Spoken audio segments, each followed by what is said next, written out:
여러분 청출어람이라고 하는 단어를 알고 계시는지?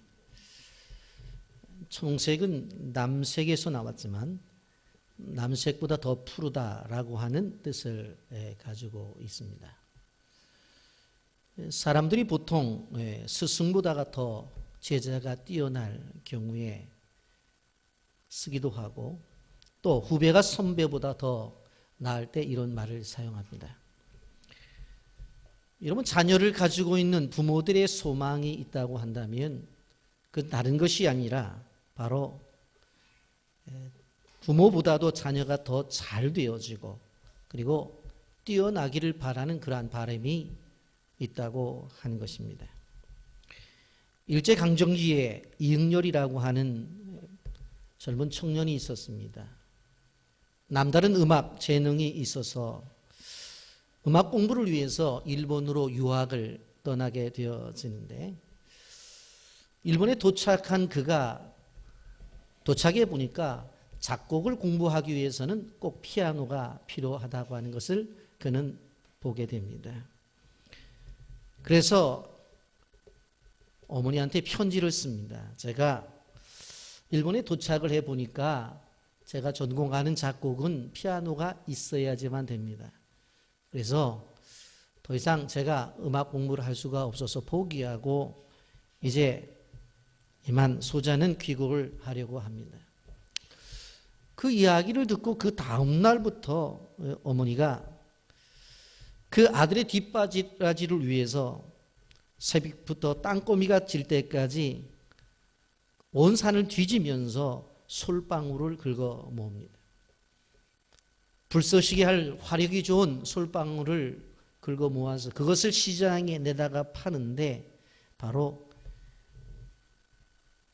그때 당시에 400원을 만들어서 피아노를 사라고 일본에 보내게 됩니다. 당시에 쌀 한 가마가 13원이었다고 하니까 400원이라고 하면 얼마나 큰 돈인가를 우리가 알 수가 있습니다.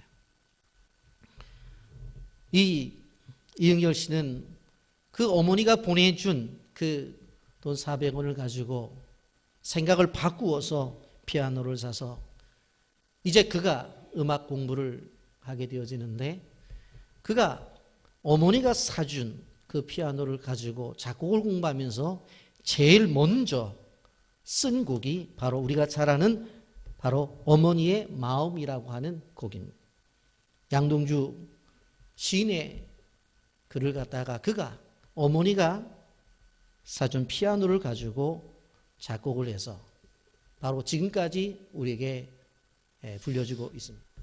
제2차 세계대전을 승리로 이끈 윈스턴 처칠이 세계적인 인물로 부상을 했었을 때에 한 신문사에서 이 사람이 어떻게 이렇게 훌륭한 사람이 되었는가, 그래서 유치원 때부터 대학 때까지 그를 가르쳤던 선생님들을 다 조사를 했습니다.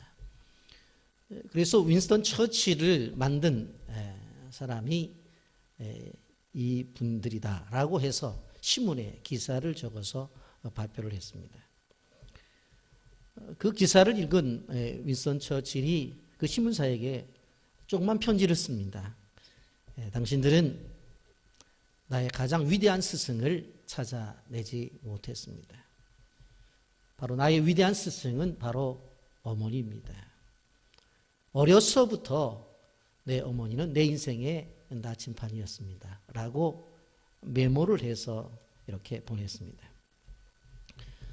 여러분, 오늘 우리가 어버이 주일을 맞이하면서 정말 좀 지혜로운 어머니가 되어져야 되겠다, 아니면 성숙한 아버지가 되어야 되겠다 하는 생각을 가질 수 있는 그러한 도전을 받는 귀한 예배가 되기를 예수님의 이름으로 축복합니다. 우린 지금 사사기의 말씀을 지속적으로 묵상을 하고 있습니다. 그러게 오늘도 이 사사기에 나타난 이 삼손의 가족을 좀 생각을 해보면서 오늘 어버이 주일에 주는 은혜를 받고자 원하는데, 지난 주일에 이 삼손의 부모님이 어떤 사람이었느냐, 기도자였다고 하는 것을 말씀을 들었습니다. 사사기 13장 12절에 보면 마노아가 이르되 이제 당신의 말씀대로 되기를 원하나이다. 이 아이를 어떻게 기르며 우리가 그에게 어떻게 행하리까? 두 가지라고 그랬죠. 하나는 무엇인고 하면 이 아이를 어떻게 길렀으면 좋겠습니까? 라고 하는 첫 번째 질문이고, 두 번째 질문은 무엇인가 하면 부모로서 이 아이 앞에서 어떻게 행동을 해야 됩니까? 라고 하는 질문을 했다고 지난주에 말씀을 우리가 들었습니다. 맞습니다. 우리가 자녀를 양육함에 있어서 이것은 단순히 마노아의 기도뿐만 아니라 우리도 생각해 봐야 돼요. 이 아이를 어떻게 길렀으면 좋겠습니까? 라는 질문과 이 아이 앞에서 어떻게 행동을 해야 되겠습니까? 라고 하는 질문이 우리에게 늘 있어야 된다고 하는 것입니다. 여러분, 그리스도인에게 있어서 자녀는 항상 부모의 사랑을 먹고 그리고 부모의 기도를 먹고 자란다고 하는 것을 우리는 기억해야 되는 것입니다. 그런데 우리는 다른 일들에 바빠서 자녀를 위한 기도를 등한히 해요. 기도를 할 수 있는데 기도하지 않아요. 기도하면 되는데 기도를 하지 않아요. 그리고 걱정과 염려만 있을 뿐이에요. 여러분, 이런 자리의 소리가 벗어나야 된다고 하는 것을 우리는 기억해야 되는 것입니다. 그럼 지금 13장을 전체적으로 보게 되어진다고 한다면 사실 마노아의 아내가 그 하나님의 사자로부터 자녀를 낳을 것이라고 하는 계시를 듣고 나서 마노아도 그 사자를 만나길 원하죠. 그래서 만났어요. 그러니까 얼마나 고마워요. 지금 나이가 들어서 아이를 낳을 수 없는데 아이를 낳는다고 계시의 말씀을 주시니까, 그래서 뭐라고 말을 해요? 내가 식사라도 대접하겠다고 그랬더니 아니라고. 식사를 대접하려고 한다면은 하나님 앞에 제사를 드리라고, 번제를 드리라고 그렇게 요청을 해요. 그래서 그러면 당신 도대체 누구냐? 그렇게 물어봤더니 기묘자라고 이야기를 해요. 어휴, 하나님의 사자예요. 깜짝 놀래가지고 하나님의 사자를 만났으니, 하나님 만났으니 죽었구나 그랬더니 아내가 걱정하지 말라고, 우리 죽이려고 했으면 나타나지도 않으셨을 거라고 하면서 위로를 주죠. 그리고 나서 그 뒤에 삼손의 출생이 이루어지는 것을 볼 수가 있습니다. 여러분, 이러한 과정 속에서 우리에게 주는 중요한 몇 가지의 진리가 있습니다. 그게 뭔가 하면은 믿음이 좋은 이 마노아에 대해서 도대체 이 부모가 어떠한 믿음의 삶을 살았느냐 하는 겁니다. 첫째로 예배가 중심되는 삶을 살았다고 하는 것입니다. 이런 마노아가 하나님의 사람이 나타나자 음식을 대접하려고 하죠. 예의도 있는 사람이에요. 인격적으로 보면 자기에게 고마운 말을 했을 때 그 고마운 것에 대해서 분명하게 대접하려고 하는 것을 보게 되어지면 그의 태도도 아주 좋은 그러한 사람인 것을 볼 수가 있어요. 그런데 나한테 대접하지 말아라, 하나님 앞에 예배하라, 그렇게 이야기를 하잖아요. 그래서 제사를 드려요. 여러분, 사사기 13장 15절부터 16절까지 보세요. 마노아가 여호와의 사자에게 말하되 구하옵나니 당신 우리에게 머물러서 우리가 당신을 위하여 염소 새끼 하나를 준비하게 하소서 하니, 여호와의 사자가 마노아에게 이르되 내가 비록 나를 머물게 하나 내가 내 음식을 먹지 아니라 번제를 준비하려거든 마땅히 여호와께 드릴지니라 하니, 이는 그가 여호와의 사자인 줄을 마노아가 알지 못하였습니다.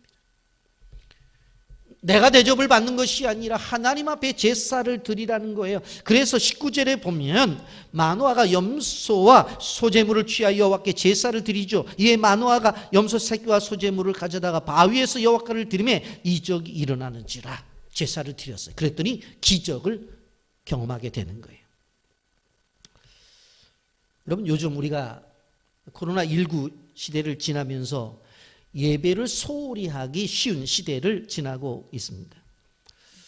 학생들도 학교에서 인터넷 이제 원격 수업을 듣게 되어지는데 방송은 틀어놓고 그냥 휴대폰만 가지고 움직이는 아이들도 있다는 이야기를 들었습니다. 이런 교회에서도 예배를 드리고 가정에서 화상 예배를 우리도 2부 3부 드립니다만은 장점도 있고 단점이 있어요. 장점은 무엇일까요?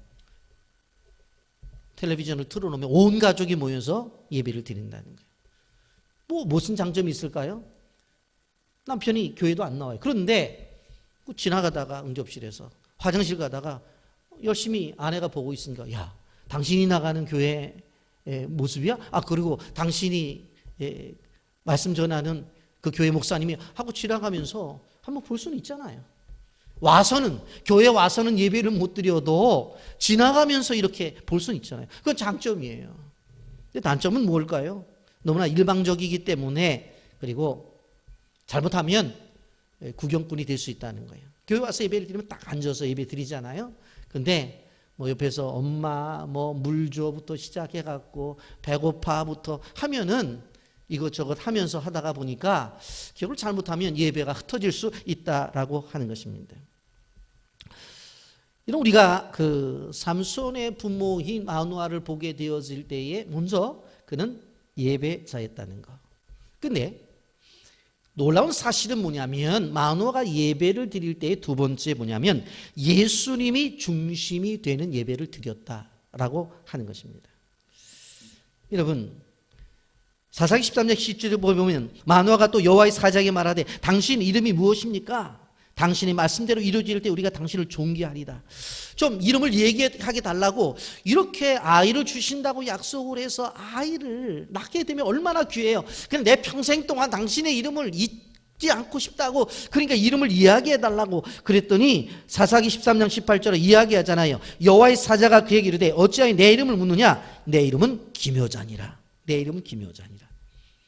이런 기묘자라고 하는 말은 히브리어로 펠레라고 하는 단어를 쓰고 있는데, 바로 우리의 이해를 초월한 사람, 그리고 우리의 인간의 생각을 뛰어넘는 일을 하시는 분, 이런 뜻을 가지고 있어요. 이 초월적인 일을 하시는 분이다, 그런 뜻을 가지고 있습니다.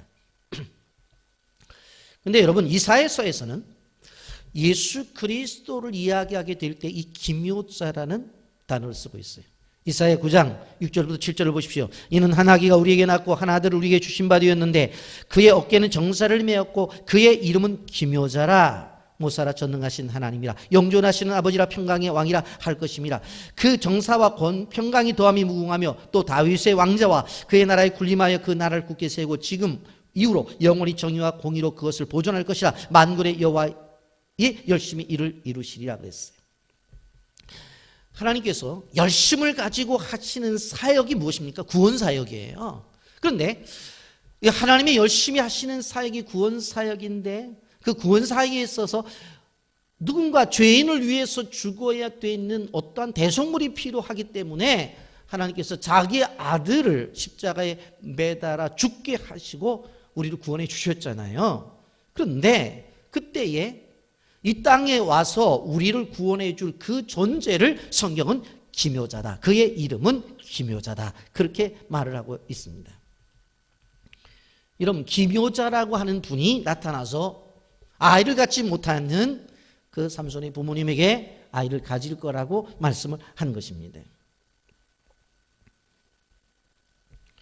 여러분, 사실 이스라엘 백성들이 블레셋의 침략을 받아서 40여 년 동안 고통을 당하게 되어질 때에 이제 한 사람이 나타나서 이스라엘 백성을 구원할 거라고 하는 그 구원의 메시지를 누가 전해요? 기묘자가 전해요.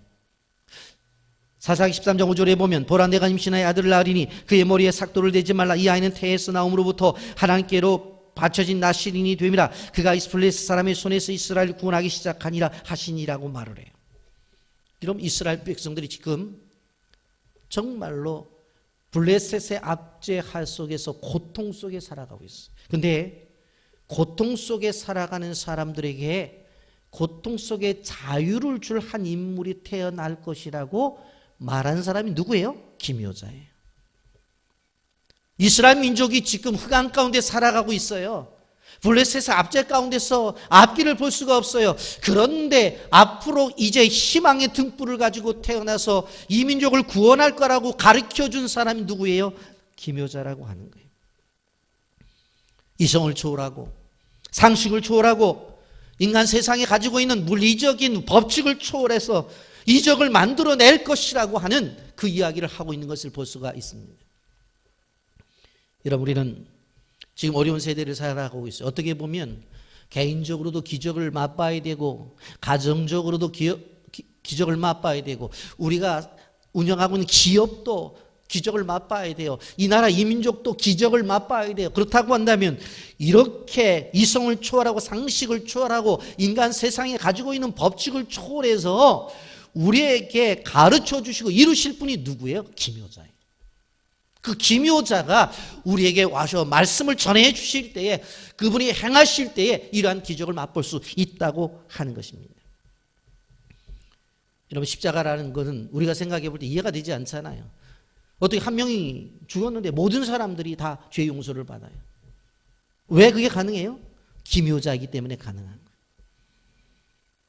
그래서 우리가 기억해야 될 것은 무엇인가 하면 이 시대에 실질적으로 기묘자가 나타나서 나이든 할아버지와 할머니에게 메시지를 전해 주셔서 그에게 아이를 갖게 했던 것처럼 이 어려운 시대 속에서도 기묘자가 나타나서 우리에게 말씀해 주셔야 돼요. 그리고 그 기묘자를 향해 우리가 예배를 드려야 돼요. 거기에 역사가 나타나는 거예요. 여러분, 또 한 가지, 바로 이 만화는 하나님이 받으시는 예배를 드렸다는 거예요. 예배 중심의 삶을 살았고 예수님 중심의 예배를 드렸어요. 그랬더니 예배를 받으셔요. 예배를 받으셔요. 여러분, 우리가 기억해야 될 것은 무엇인가 하면 교회는 다니지만 영적인 체험이 없는 분들이 너무나 많아요. 근데 삼손의 부모는 달라서 영적인 체험이 있었어요. 사사기 13장 20절 말씀에 보면 불꽃과 함께 하나님의 사자가 하늘에 올라가는 장면이 나타나는 것을 볼 수가 있습니다. 여러분, 신비로운 영적 체험을 한 사람들이 삼손의 부모였어요.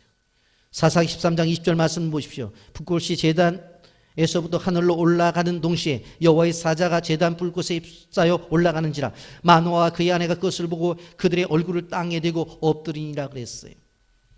확실한 영적인 체험을 해요. 불꽃이 제단에서부터 나왔다고 그랬어요. 그리고 그 나온 불꽃이 어디로 올라가요? 하늘로 올라가요.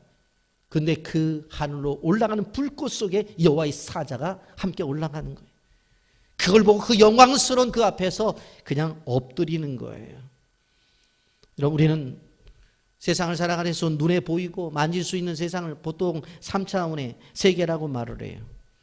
그런데 우리가 이 현장에서 볼 수 있는 것처럼 신비한 영적인 체험을 할 수 있는 그 장소가 있어요. 그것을 보통 4차원의 세계라고 그렇게 말해요. 사도 바울도 3층 천에 올라갔다고 말을 했잖아요. 그게 4차원의 세계. 믿음의 사람들은 우리가 살아가는 세상, 이 세상 속에서 경험되어지는 그 이상의 것을 경험할 수 있다고 하는 것을 성경이 말씀하고 있어요. 여러분, 이러한 예배를 드린 다음에 삼손이 출생을 하게 되었습니다. 여러분, 그런데 우리는 여기서 놀라운 것들을 하나 발견해야 돼요. 삼손의 출생에 있어서 먼저 예언이 있었죠. 사사기 13장 3절 말씀에 여호와의 사자가 그 예언에게 나타나 그에게 이르되 보라, 내가 내 본래 임신하지 못함으로 출산하지 못하였으나 이제 임신하여 아들을 낳으니라. 예언이 있었어. 예언이 분명 그 예언이 있었어요. 그리고 나서 삼손을 낳을 때가 사사기 13장 24절에 가서 아이를 낳아요. 그 여인이 아들을 낳음에 그의 이름을 삼손이라 하니라. 이 아이가 자라매 여호와께서 그에게 복을 주시더니 그랬어요. 자, 삼손이 낳을 거라는 예언과 삼손을 낳았다고 하는 이 사이, 사사기 13장 3절과 사사기 13장 24절 사이에 도대체 뭐가 있냐는 거예요. 바로 중요한 것이 한 가지가 있어요. 뭐가 있어요? 예배가 있는 거예요. 이런 분명코 예언이 있었어요. 그리고 예언에 대한 성취가 있었는데 예언과 예언에 대한 성취 사이에 뭐가 있었어요? 하나님이 받으시는 예배가 있었다고 하는 거예요. 여러분, 수많은 사람들이 하나님께로부터 예언의 말씀을 듣죠. 창세기 1장 1절부터 계시록 마지막 절 말씀까지 누구에게 주신 말씀이에요? 목사들에게 설교하라고 주신 말씀만은 아닙니다. 우리 모두에게 주신 하나님의 계시의 말씀이에요. 그래서 한 절 읽을 때마다 아멘 그렇습니다. 한 절 읽을 때마다 아멘 그렇습니다. 한 절 들릴 때마다 아멘 그렇습니다. 그 말씀이 내 삶에 이루어지기를 원합니다. 왜 그래? 그것이 언약의 말씀이고 나에게 주신 약속의 말씀이니까. 근데 내 삶에 왜 안 이루어져요? 성경을 읽을 때 아멘 했는데 왜 안 이루어지냐고, 설교를 들을 때 아멘 했는데 왜 안 이루어지냐고요. 오늘 여기서 중요한 진리를 하나 깨달아야 돼요. 우리를 향한 예언의 말씀과 성취 사이에 예배가 있었다는 것은 뭐예요? 우리의 삶 속에서 예언이 그대로 이루어지기를 원하면 무엇이 있어야 된다는 거예요? 끊임없는 예배가 있어야 된다는 거예요. 여러분, 우리 자신들을 돌아봐야 돼요. 왜 내 삶이 왜 힘들지? 가만히 보세요. 예배 충실히 드리고 있는가? 왜 가정에 이렇게 어려운 점들이 있지? 한번 보세요. 가정 안에서 예배가 있는가 보시라고. 사업을 하는데 왜 힘들지? 사업의 현장 속에서 무릎 꿇고 하나님 주신 기업이라고 얼마나 기도했는지 보시라고요. 우리가 우리 자신들을 생각해 봐야 돼. 그래서 정말 힘들 때에 주일 날 예배를 드려서 안 되면 주일 저녁 예배 드리고, 그래서 안 되면 수예배 드리고, 그래서 안 되면 금요 심야기도 드리고, 안 그러면 새벽마다 나와서 예배 드리고, 그래도 안 되면 밤을 새면서 철야기도 하고, 그렇게 끊임없이 예배로 문제를 해결해 나가야 돼. 이게 하나님의 방법이에요. 제가 재작년에 지속적으로 외쳤던 게 뭐예요? 예배가 답이다. 예배가 답이다. 다른 데서 그리스도인들은 찾으려면 안 돼요. 예배 속에서 답을 찾아야 되는 거예요. 분명코 하나님의 사자가 나타나서 아들을 줄 거라고 그랬는데 아들이 안 나타나. 예배를 드리고 나니까, 하나님의 임재 예배를 드리고 나니까 그때 아이를 낳잖아요. 그렇기 때문에 우리 이 본문을 중있게 봐야 돼요. 사사기 13장 3절하고 사사기 13장 24절 사이에 예언과 성취 사이에 뭐가 있었다? 예배가 있었다는. 아멘. 이것이 우리를 예언에 대한 응답을 받는 하나님의 방법이에요. 여러분, 지금 이스라엘 백성들은 어떤 상태입니까? 너무나 힘들고 어려운 상태예요. 하나님이 지난주에 말씀드렸지만 그냥 다른 사사들처럼 성장된 사람 하나 보내면 될 텐데 아이를 보내잖아요. 여러분, 얼마나 힘들어요.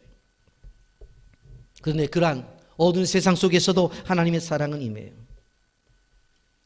여러분, 우리가 코로나19를 통해서 어렵다고 힘들다고 어둡다고 그렇게 말을 합니다만은 꼭 기억해야 될 것은 무엇인가 하면 그 속에서도 하나님의 손길은 움직이고 있고 하나님은 일하시고 계시고, 그리고 그 속에서도 하나님께서 타오르는 불길을 만들기 위해서 불씨를 갖고 시작하고 계시다는 사실을 여러분들 기억하시기를 바랍니다. 여러분, 이러한 역사가 지금 삼손의 부모인 마노아를 중심으로 해서 삼손의 어머니 통해서 일어나고 있어요. 그런데 여러분, 그 다음 단계에서 우리가 생각해 봅니다. 부모는 이렇게 믿음이 있는데 자식은 믿음이 없다고 하는 것입니다. 이런 마노아의 가정에 태어난 자녀를 보게 된다면 첫 번째 무엇을 생각할 수 있어요? 여러분, 첫 번째는 아이를 낳을 것이라고 하는 예언의 메시지를 듣잖아요. 그리고 예언 가운데 이 아이가 주어지고, 두 번째는 뭐예요? 이 아이에게 하나님이 복을 주신다고 그랬어요. 그리고 세 번째는 뭐냐면 어릴 때부터 이 아이는 성령이 충만할 것이라고 예언의 메시지를 주셔요. 여러분, 24절 25절 보세요. 이 여인이 아들을 낳음에 그의 이름을 삼손이라 하니라. 그 아이가 자라매 여호와께서 그에게 복을 주시더니, 아이가 자라매 여호와께서 그에게 복을 주셨다. 어릴 때부터 하나님이 복을 주셨어요. 그리고 소라와 에스더울 사이에 마하네단에서 여호와 영이 그를 움직이기 시작하셨더라. 성령의 움직임을 받는 아이였어요. 여러분, 구약 가운데는 특별히 성령의 임재는 특별한 목적이 있을 때 성령님이 나타나요. 그러니 선택을 받아서 태어났고, 그리고 태어나서 어릴 때부터 복을 받았고, 그리고 그는 어렸을 때부터 성령의 충만함을 받았어요. 태어날 때도 어떻게 되었어요? 예언되었듯이 죽을 때까지 나시린이라고 그랬잖아요. 지난주에 제가 나시린의 세 가지를 얘기했잖아요. 하나님께서 정하셔서 죽을 때까지 나시린이 된 사람이 있고, 또 하나는 부모가 나시린으로 헌신하겠다고 작정해서 잉태하고 낳는 아이들, 대표적으로 사무엘이라고 그랬잖아요. 그리고 자기가 하나님의 나라를 위해서 기간적으로 내가 주의 일을 해야 되겠다.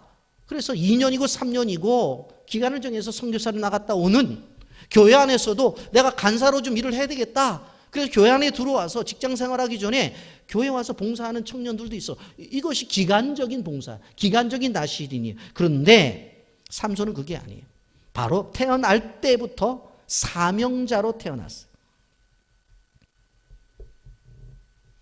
여러분 생각을 해보세요. 태어날 때부터 사명자로 예언 가운데 태어났고 어렸을 때부터 어떻게 자랐어요? 하나님이 복을 주셨고 어릴 때부터 성령의 임재를 통해서 성령 충만한 가운데 자라났어요. 그런데 그렇게 자라는 과정 속에서 문제가 터져요. 뭡니까? 삼손의 소위 연애 문제와 결혼 문제예요. 이성 문제에 발목이 잡힙니다.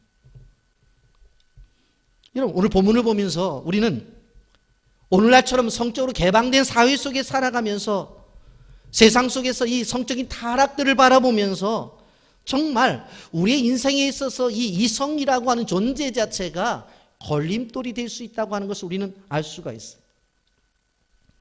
삼손은 많은 이스라엘 사람들 가운데서 아내를 고르지 않아요. 그리고 블레셋 출신의 여인에게 반해서 그녀를 아내로 삼겠다고 부모에게 요청을 해요. 사사기 14장 2절 말씀입니다. 올라와서 자기 부모에게 말하 이르되 내가 딥나에서 블레셋 사람의 딸들 중에서 한 여자를 보았사오니 이제 그를 맞이하여 내 아내로 삼게 하소서 하매라고 말을 해요. 부모에게 찾아와서 이야기하는 거예요.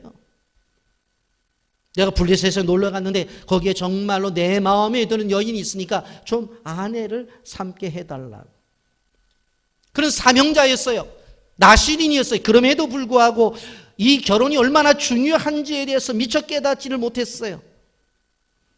여러분 3절 말씀 보십시오. 그의 부모가 그에게 이르되 내 형제들의 딸들 중에서나 내 백성 중에 어찌 여자가 없어서 내가 할례받지 아니한 블레셋 사람에게 가서 아내를 맞으려 하느냐니 삼손이 그의 아버지에게 이를 때 내가 그 여자를 좋아하오니 나를 위하여 그 여자를 데려오소서 하니라 그랬어요. 여기에 보세요. 문맥을 보세요. 부모가 이야기를 하잖아요. 야, 여기에 얼마나 많은 여자들이 많은데 여기서 선택하지 않고 블레셋에 가서 여자를 선택하느냐? 그랬더니 삼손이 아버지에게 뭐라고 말해요? 내가 그 여자 좋아한다는 거예요. 그리고는 나를 위하여 그 여자를 데려오라는 거예요. 물론 결혼을 하는데 뭐 결혼의 당사자를 위해서 하는 거라고 하면 말을 할 수가 없어요. 그런데 우리는 궁극적으로 모든 일들이 하나님의 영광을 위한다고 하는 초점에 맞춰야 되는 거예요. 더군다나 지금 삼손은 어떤 존재예요? 바로 나시린이잖아요. 그렇다고 한다면 하나님의 영광이라고 하는 그 큰 틀 속에서 그 안에서 자기가 좋아하는 여인을 선택해야 되는데 하나님의 영광은 상관없어. 내가 그 여자 좋아한다는 거야. 나를 위해서. 하나님은 하나님을 위해서 생명을 주었는데 관심이 없는 거예요. 사명도 관심이 없고 율법도 관심이 없어요. 그냥 내가 그 여자 좋아하니까 결혼을 시켜달라고 떼를 쓰는 거예요. 여러분 세상적으로 보면 삼손의 결혼만큼 아름다운 게 없어. 이야, 민족도 초월해, 가문도 초월해, 나라도 초월해. 그러면서 사랑으로 결혼을 했대. 이 시대에 그런 결혼도 있어. 막 그렇게 나오니까 얼마나 아름다워 낭만적이에요. 그런데 그 결혼이 삼손의 인생을 무너뜨립니다. 하나님의 선택 속에서 하나님의 복을 받고 하나님의 영으로 충만한 사람. 여기서 우리가 알 수 있는 것은 무엇인가 하면 이렇게 하나님의 은혜를 받은 사람이라 할지라도 말씀에 벗어나서 자기의 감정대로 결정을 하게 되어진다고 한다면 지금까지 온 하나님의 축복이 한순간에 무너져 버릴 수 있다고 하는 것을 이야기해요. 부모가 성령 충만한 부모를 가졌다 할지라도 자신이 스스로 그 모든 것을 버리게 되어지면 지금까지 주신 하나님의 축복이 한순간에 무너질 수 있다고 하는 것을 우리가 볼 수가 있습니다. 그래서 우리는 기억해야 되는 거예요. 그가 예언 가운데 선택이 되었고 하나님께서 태어났을 때 그에게 끊임없이 복을 주었고 성령 충만함을 주었고 그리고 사명자로서 나신인으로 세웠지만 결국 인본주의적인 결혼적 세속관 때문에 그 인생은 무너질 수가 있다고 하는 것입니다. 이런 사람들이 자녀를 키우면서 말하는 것들이 뭐예요? 진짜 다른 건 몰라도 자식은 내 마음대로 안 된다. 그 얘기들 하지 않나요? 수천 년 전에 고대 그리스의 이 석판에 새겨진 글귀가 이 고고학자들이 보고서 야 이게 도대체 무슨 글귀가 쓰여졌는가 해서 고고학을 연구하는 학자들에게 물어서 그 석판에 있는 글씨를 해석하게 되었어요. 그랬더니 그 몇천 년 전에 그 옛날 사람들이 써놓은 것을 해석했더니 그 문장에 뭐라고 쓰여졌냐면 요즘 애들은 말을 안 듣는다고. 그렇게 쓰여져 있더래. 그러니까 2000년 전에도 요즘 애들은 말을 안 듣고 오늘도 요즘 애들은 말 안 듣고 앞으로 주님 오실 때까지 요즘 애들은 말 안 들을 거예요. 그러니까 제가 무슨 말씀을 드리냐면 애들한테 큰 기대하지 마시라고. 네? 2000년 전이나 지금이나 앞으로나 애들은 워낙 말 안 듣게 되어 있어요. 아버지와 삼손 아들이 충돌을 하잖아요. 여기서 우리가 알 수 있는 것이 뭐냐면 믿음이 좋은 부모 속에서도 믿음이 없는 아이들이 나올 수 있다고 하는 것을 우리가 생각해야 돼요. 나실인이에요. 예언 가운데 선택이 되었어요. 태어나서 성령 임재가 있었고 하나님이 끊임없이 복을 주었는데 어느 한순간에 자매 하나 때문에 그 인생이 무너져 버리는 거예요. 여러분 요즘 교회 안에서도 자매들이 이제 결혼 대상자들을 찾게 될 때에 뭐 그 오빠 차 있어? 아유, 집이라도 그래도 있나? 직장은 연봉이 얼마야? 아유, 키는 그래도 몇 센치 정도 돼야지 걸어다닐 때 멋있잖아. 외모도 뒤지지 않아야지. 친구들한테 모일 때 그래도 야, 네 남편 멋있다 그런 얘기를 해야 되잖아. 그래서 구하는데 문제는 교회 안에 없다는 거예요. 그게. 그러니까 교회 밖에서 자꾸 구하는 거예요. 교회 밖에서. 근데 다른 조건은 다 맞는데 한 가지 뭐예요? 교회 안 나오는 거야 한 가지예요. 내가 뭐 결혼해서 내가 전도에 데려오면 되는 거지. 제가 지난주에 뭐라고 말씀했어요? 결혼은 전도지가 아니라고. 여러분 왜 이것이 문제가 되는 줄 알아요? 신앙생활은 신앙 안에서 믿지 않는 사람과의 바로 언어가 달라요. 언어가 다르다는 것은 영혼의 언어가 다르다는 거예요. 아니 한쪽은 믿고 한쪽은 안 믿어. 뭐 성령 그러면 그게 뭐야? 믿음 그러면 나도 듣긴 들었는데 잘 이해가 안 돼. 열망 그러면 어느 떡볶이집 이름이야? 구속 그러면 아니 그거 무슨 음식 이름이야? 그러면 대화가 되냐고? 대화가 안 된다니까요. 영혼의 언어가 달라요. 그리고 세상을 바라보는 눈이 다르고 세상을 해석하는 해석이 달라요. 여러분 우선순위가 다르다고. 그러니까 믿음 있는 사람들은 벌어오면 11조를 드려야 되는데 아니 삶이 힘든데 무슨 11조냐고. 혼자 살 때는 11조 했지만 둘이 살 때는 안 된다는 거예요. 그렇게 나와요. 선교를 가자 그러면은 아니 무슨 선교냐고. 나도 먹고 살기 힘들고 우리 주변의 사람 도와주기 힘든데. 여러분들 우리 오늘 들어올 때 마이클이 양복 쫙 입고 샤샤가 양장을 입고 안내를 했잖아요. 코리안 스타일로. 여러분 선교적 사고가 있으니까 내가 입을 것도 사서 주는 거지. 그런 사고가 없으면 나 입고 나 먹기 바쁜데 누가 뭐 외국인 애들 옷 사주고 그래. 안 해요. 그러니까 이게 실질적으로 믿음을 가진 사람들이 모여야 된다고 하는 공동체를 이루어야 된다는 것은 우리는 영혼의 언어를 사용하는 사람들이고 세상을 바라보는 눈과 세상을 해석하는 해석이 달라요. 가치관이 다르다니까요. 그런데 다른 사람끼리 모이면 어떻게 되어져요? 삼손같이 되어져요. 여러분 삼손같이 태어날 때까지 탁월한 사람도 나중에 이렇게 잘못될 수가 있다라고 하는 것이에요. 그래서 그리스도인들은 같은 사고와 같은 가치관을 가지고 있는 사람끼리 만나야 된다. 삼손이 우리 보여주는 거예요. 그렇다고 한다면 이러한 배경 속에서 어버이 주일인데 이 어버이 주일에 하나님 우리에게 주신 교훈이 도대체 뭐냐. 이런 금요일 날 아니면 지난 주간에 어버이날 주간에 여러분들 부모님과 만나서 식사 대접을 하고 꽃도 달아드린 줄로 알고 있습니다. 여러분 자녀들을 이렇게 보면서 통계적으로 보면 부모를 향해서 항상 그 부모에 대해서 긍정적인 것과 부정적인 것을 이야기하면 솔직하게 얘기하라고 그러면 긍정적인 것보다는 자녀들은 부정적인 것을 훨씬 많이 얘기해요. 우리 엄마는 이렇고 우리 아빠는 이렇고 이렇고 저렇고 이렇고 저렇고 이렇고 저렇고 이렇고 저렇고. 근데 그것이 언제 해결이 되냐면 그 아이들이 결혼을 해서 애를 낳아보면 그때는 좀 알게 되는 거예요. 아, 나 낳아서 이렇게 힘들었구나. 아, 키우느라고 이렇게 어려웠구나. 그때 가서 아는 거예요. 그래서 애를 낳아서 키워보면서 생각이 바뀌어져요. 그래서 우리 엄마도 괜찮은 분이었고 우리 아빠도 괜찮은 분이었다고 그래서 이 부정적인 것들이 긍정적으로 바뀌어져요. 점수를 딴다고. 그러니까 지금 너무 어린애들 데리고 하지 마세요. 기다려야 돼. 기다려야 돼. 저도 지금 두 아들이 장가난 거 기다리고 있거든요. 기다려야 돼. 기다려야 돼. 기다려야 돼. 그런데 이런 관계 속에서 시대를 초월해서 고민하는 것이 무언가 하면 모든 부모들이 정말 어떻게 자녀를 키워야 될 것인가 하는 고민을 하는 거예요. 여러분 삼손이 자라난 환경을 보세요.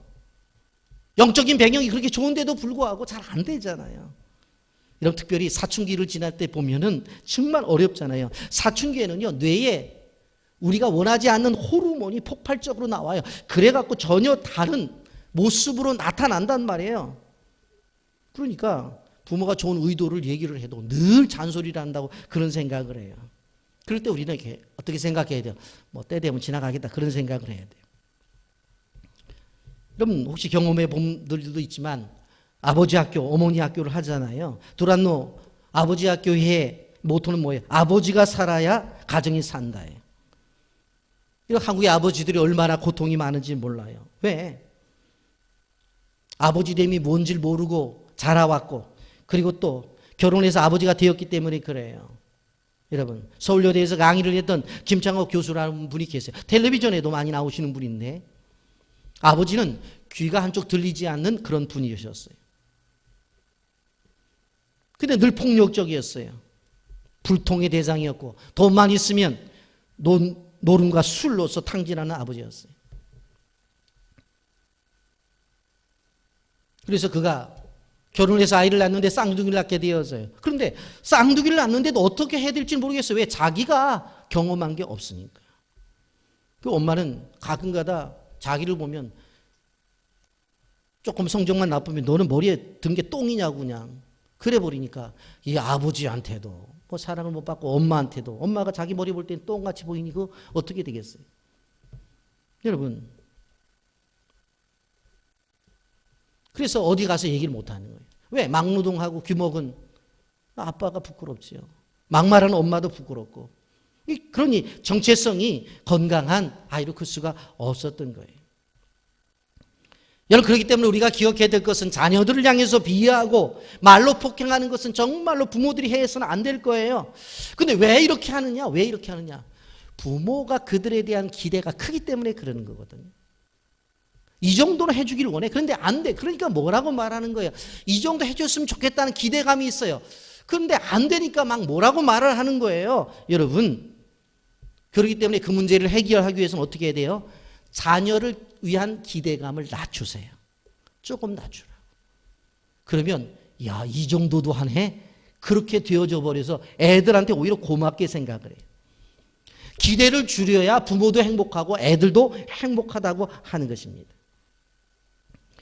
여러분 요즘 아이들이 학교에 가지 않고 집에서 공부를 하게 되니까 눈앞에서 공부를 하니까 애들도 힘들어요. 얼마나 잔소리를 많이 듣겠어요.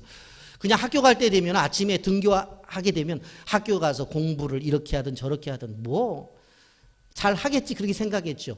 그런데 집에 앉혀놓고 하다가 보니까 그냥 앞에 선생님이 들리죠? 보이죠? 막 그러는데 눈을 껌뻑거리질 않나. 오른손은 또 그냥 머리를 긁지를 않나. 왼손으로 허벅지를 긁지를 않나.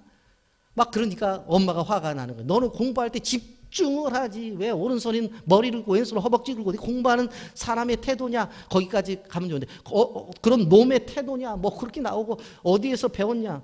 뭐 어디서 배워. 엄마 아들이고 엄마 딸이고 아빠 딸인데.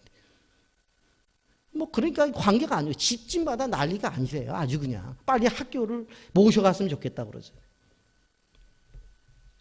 여러분 부모의 말로서 자녀가 바뀌었다면 세상은요 다 바뀌었어요. 지금 말로 바뀌는 게 아니에요. 그렇기 때문에 우리는 어떻게 해요? 자녀들이 사소한 노력도 인정해주고 칭찬해주고 격려해주고 수고한다고 말해줘야, 애쓴다고 말해줘야 돼요. 그럴 때 그 속에서 끊임없이 자라남이 있는 거예요. 우리는 에드신의 엄마 이야기를 잘 알고 있어요. 어느 날 애들이 학교 가다가 집에 오는 거예요. 수업도 다 안 끝냈는데. 너 왜 왔냐 그랬더니 학교에서 지금 그냥 집에 가래. 왜? 학교에서 필요 없대. 그래가지고는 그냥 학교에서 내쫓아 버린 거예요. 여러분, 우리 같으면 학교 쫓아갔죠. 근데 그의 어머니 낸시는 그러질 않았어요. 왜냐하면 에디씨는 난청이었어요. 뭐 선생님 얘기하는 거 잘 못 들으니까 선생님들이 한 번 얘기해도 못 들고 딴짓하니까 얼마나 힘들었겠어요. 그리고 이 아이가 부산했어요. 뭐 이것저것 돌아다니면서 수업 시간에도 얼마나 힘들었겠어요. 그런데 엄마 낸시는 뭐라고 말하냐면, 엄마 다른 사람의 소리가 잘 안 들리고 다른 이야기도 잘 안 들려. 그러니까 낸시는 이렇게 말을 했어요. 야, 너는 하나님께서 집중력을 높이기 위해서 다른 소리를 안 듣게 한 거야. 그러니까 하나가 들리는 것만 갖고 집중하고 하면 돼. 그렇게 가르쳤어요. 결국 그가 가지고 있는 형편과 환경을 다 수용함으로 말미암아 그가 어떤 존재가 되어져요? 발명왕이 되어지는 거예요. 여러분, 어버이날 유래가 원래 어머니 날이었잖아요. 근데 아버지들이 피켓 들고 항의를 하지 않았지만 그래도 아버지도 노력한다고 해서 우리나라는 어버이날로 이렇게 만들어 주었잖아요. 그런데 이 어버이들, 부모가 자식들을 위해서 하는 것들을 보게 되어지면 기도하고, 그리고 좋은 교육을 위해서 노력하고, 맛있는 걸 먹이려고 노력하고, 그리고 좋은 옷 입히려고 노력하는 거 분명하잖아요. 여러분, 그런데 우리가 꼭 기억해야 될 것이 뭐냐면, 자꾸 좋은 환경을 만들어주면 교육이 완벽할 거라고 생각을 해요. 그래서 내가 노력해요. 환경을 무시하는 건 아니지만, 그러나 환경이 훌륭한 아이들을 만들어내는 것만은 아니라는 걸 알아야 돼요. 여러분, 아담과 하와를 보십시오. 하나님이 친히 손으로 핸드메이드한 존재예요. 하나님이 친히 만든 존재예요. 결혼식 시켰죠. 아이를 낳았어요. 가인과 아벨을 했어요. 아담과 하와가 살던 데가 어디입니까? 에덴 동산이에요. 에덴 동산. 여러분, 에덴 동산이 얼마나 아름답겠어요. 예? 그렇잖아요. 그리고 아담의 등기부 등본을 띄워보면 에덴 동산이 다 그의 것이야. 얼마나 큰 부자예요. 그 당시에 전 세계가 아담과 하와 건데, 그러면 그만한 부자에다가 에덴 동산에서 살고 그랬잖아요. 애를 낳았어. 가인이라는 큰아를 낳고 둘째 아벨을 낳았는데, 얘네들을 키우다가 시기해가지고 큰아들이 둘째 아이를, 형이 동생을 돌로 쳐 죽여버려요. 살인극이 벌어진 거예요. 여러분 생각을 해보세요. 환경이 나빠요? 아담과 하와가 자녀를 양육했던 환경이 나빴냐고. 나쁜 거 아니었어. 너무나 아름다운 에덴 동산. 하나님의 직접 음성을 듣는 것을 그 자녀들은 봤단 말이에요. 그 정도임에도 불구하고 자녀 교육에 실패를 하죠. 여러분, 그러니까 우리의 자녀를 양육함에 있어서 끊임없이 이름을 앞에다 놓고 기도하는 것이 우선시 되어져야 되는 것이지, 죄송한 표현입니다만은 평수가 넓어지고 좋은 차를 준비하고 뭐 환경을 좋게 만들어주면 아이들이 제대로 크겠다. 성경을 보면 그렇지 않다는 걸 말해요. 절대로 그렇지 않아요. 여러분, 우리는 만화의 가정과 삼손을 보면서 가정교육이 쉽지 않다는 것을 우리는 바라보게 되어집니다.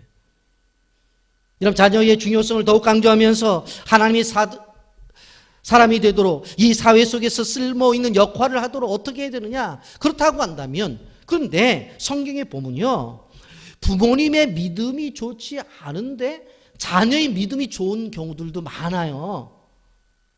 그게 더 소망을 갖는 거예요. 대표적인 게 누구예요? 아브라함이죠. 아브라함이 어느 날 하나님께서 본토 친척 아비 집을 떠나 내게 지시할 땅으로 가라고 했어요. 그런데 가만히 생각해 보았더니 아버지 노인을 그냥 놔두고 가기가 뭐해. 그래서 아버지, 내가 이런 음성을 들었는데 같이 갑시다 그랬더니, 야, 다른 자식들보다는 네가 그래도 지금까지 나를 잘 섬겼으니까 내가 너 따라가겠다고 따라가. 그런데 이 데라가 하란에 가서는 안 가겠다는 거, 다리가 아프다는 거, 힘들다는 거, 여기서 살다는 거, 가야 될 가나안은 저기 있는데 안 가겠다는 거예요. 그러니까 이 효자 아브라함이 그래 아버지 알았어, 여기서 좀 있다가 가자. 근데 하나님의 계산은 가나안에 가야 되니까 어떻게 해요? 하란에서 죽어요, 아버지가. 그리고 나서 짐 싸가지고 다시 재출발을 하는 거예요. 믿음이 없었어요, 아브라함의 아버지는. 그럼 다윗 아버지 이새도 믿음이 있었나요? 안 그래요. 사무엘 선지자가 와서 이 집안에 왕을 하나 세우려고 하니까 아들들 데리고 와라. 1번, 2번, 3번 쫙 데리고 오는데 아들 없냐 그랬더니 하나, 막내 하나 있는데 지금 양치고 있는데 키는 조그맣고 얼굴은 얼마나 못생겼는지 내가 낳고도 이게 짐승인지 사람인지 몰랐다고. 그러니까 걔는 왕감이 아니라고. 그래도 이 집안에 왕을 세운다고 하니까 그래도 데리고 오라고. 그 8번째 그 아들 별별 일도 없는데 꼭 보신다고 그러네. 그 데리고 왔어요. 데리고 와서 딱 봤더니 하나님의 영이 임하잖아요. 그러니까 사실은 다윗의 아버지 이새도 별로 믿음 없었어요. 근데 믿음 있는 사람이 되어지잖아요. 이런 말씀을 정리하려고 합니다. 하나님께서 주신 자녀를 키움에 있어서 중요한 원리는 뭐라고요? 하나님이 키운다고 하는 분명한 철학을 가지고 어떻게 하나님 앞에 의탁해야 돼요. 그러면 어떻게 자녀를 위한 많은 기도가 필요하다는 거예요. 끊임없는 기도. 끊임없는 기도. 여러분 우리가 생각해 보면 삼손은 낭만적인 사람이에요. 이 시대 속에서 얼마나 낭만적이에요. 결혼에 있어서 민족도 인종도 종교도 초월해서 이렇게 풍은화처럼 보여요. 어떻게 보면 이것은 문학작품에는 어울려요. 영화의 주제로는 어울려. 그런데 믿음의 가정에는 어울리지 않는다는 것을 우리는 알아야 돼요. 그럼 요즘은 초등학생들도 여친이 있고 초등학생들도 남친이 있다고 그러더라고요. 그래서 텔레비전을 보니까는 그 유치원 다니는 애가 할아버지한테 그러더라고. 자기 유치원에 누가 있는데 자기가 걔를 많이 사랑한다. 저도 이제 교회 출근을 하게 될 때 이렇게 보게 되면 아니 요새 중학생 애들도 교복 입고 팔짱 끼고 학교를 등교를 하더라고. 자, 여러분 우리는 청소년들을 바라보면서 무슨 생각을 해야 돼요? 이성적인 친구들을 사귀거나 만날 때에 어떠한 가치관을 가지고 진행해야 될 것인지를 우리는 꼭 알아야 돼요. 그래서 교회에서 결혼 예비학교가 필요한 거예요. 부모님들이 저절로 되는 것이 아닌 것처럼 자녀도, 믿음 좋은 자녀도 저절로 되어지는 것이 아닙니다. 여러분 그러기에 우리는 5월달 가정의 달이라고 말을 하지만 이 가정 안에 가족들이 있잖아요. 이 관계가 중요하기 때문에 5월달만이 아니라 1년 12달 바로 가정의 달이라고 해도 무관하지 않아요. 여러분 행복은 저절로 찾아오는 것이 아니에요. 기도하면서 하나님의 은혜를 구해야 돼요. 건강한 가정이 되도록 지혜를 구해야 돼요. 그럴 때 하나님께서 우리 가정을 행복한 가정으로 만들어 줄 수가 있다고 하는 것입니다. 우리 가정을 성경적 가치관으로 무장을 합시다. 그래서 우리 안에서 자라는 자녀들이 우리로는 하나님을 사랑하고 이웃을 사랑할 수 있는 그런 아이들로 키워내야 된다고 하는 것입니다. 그럴 때 우리 빛의 교회 자녀들을 통해서 여러분의 가정을 통해서 하나님 원하시는 귀한 믿음의 자녀들이 만들어진다는 사실을 기억하면서 그러한 가정들이 되기를 예수님의 이름으로 축복합니다. 아멘.